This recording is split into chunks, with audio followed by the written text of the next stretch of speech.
Hi, my name is Munwana. I am currently studying in University of South Africa, studying civil advanced diploma.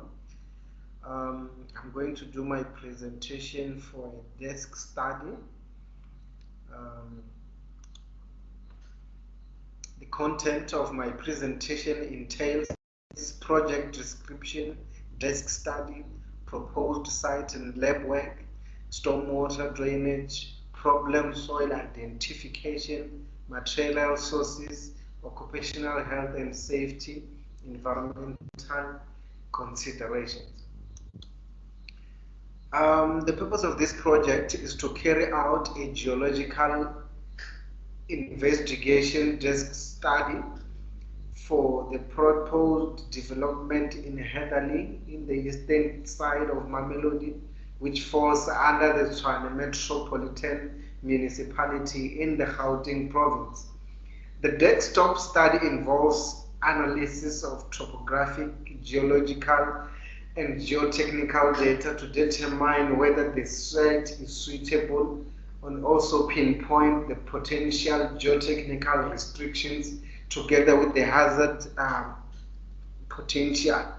So we are going to build a substation which has got power transformers, high voltage switchgear, instrument transformer, surge arresters, post insulators, and also steel structures foundations.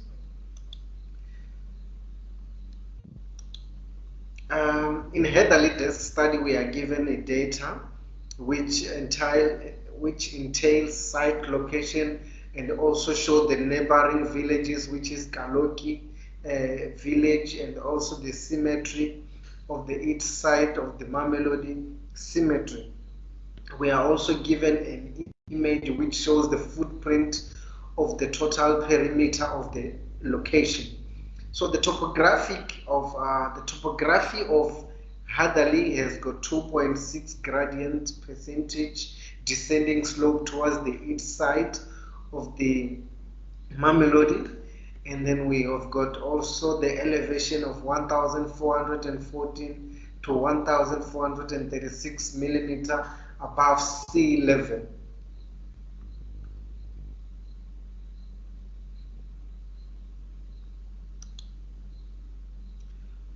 So this desk study has got climate and weather, which has got rainfall of plus or minus 650 millimeter rain in a year, and also temperature average of 20 degrees Celsius in June, and also 29 degrees Celsius in January. We've got N weighted value of 2 to 5, which entails or stipulates that there is intense decomposition of material and also there is weathering of rocks.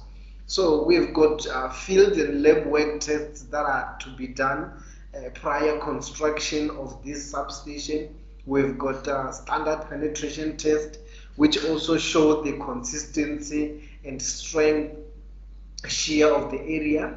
We also have vein shear test, cone penetration test, which also show the shear strength of fully saturated clay. We also do have a piezometer probe, self-boring piezometer, and we also have Atterberg limits and consolidation tests, which are lab tests, which also tells us the plasticity index of the current material on site. I have also done the proposal water storm water layout, which also shows the building layout and also the road layout, which shows the direction of the stormwater runoff. Currently, the site is sitting in the east side of the Mamelodi, which also has got a river which is called Pina River. So that's where the runoff and the erosion will be going in the direction of the river. So we need to incorporate retaining walls and some vegetation after the building of this substation so that we minimize rainfall and also the erosion. We've got problem soil identification, we've got soft clays which give shear strength, compressibility, and severe time-related settlement problems. We've got dolomite. If you know that Centurion, Pretoria, we've got a big space that has got dolomite, and dolomite provides sinkholes due to exposure of water, so it's not a good material to work with. We also have alluvial clays that can be complicated due to settlement. We've got material sources. We've got on-site, we've got residual, undersite, dolomite residual, remaining particle quartzite, which can be used for backfilling and also for filling during construction. So since the in-situ material that is currently in the location of the proposed development doesn't have good quality, we need to import material from the surrounding suppliers. We've got Mamelodi quarries, Ekral quarries, Lafarge, and also Atteridgeville quarries. So we need to outsource material like G5, G2 for the construction purpose. We also do need to take into consideration environmental constraints. Our footprint, we don't need to exceed our footprint. We need to take care of the flora and fauna of the area, also taking into consideration the ground geology.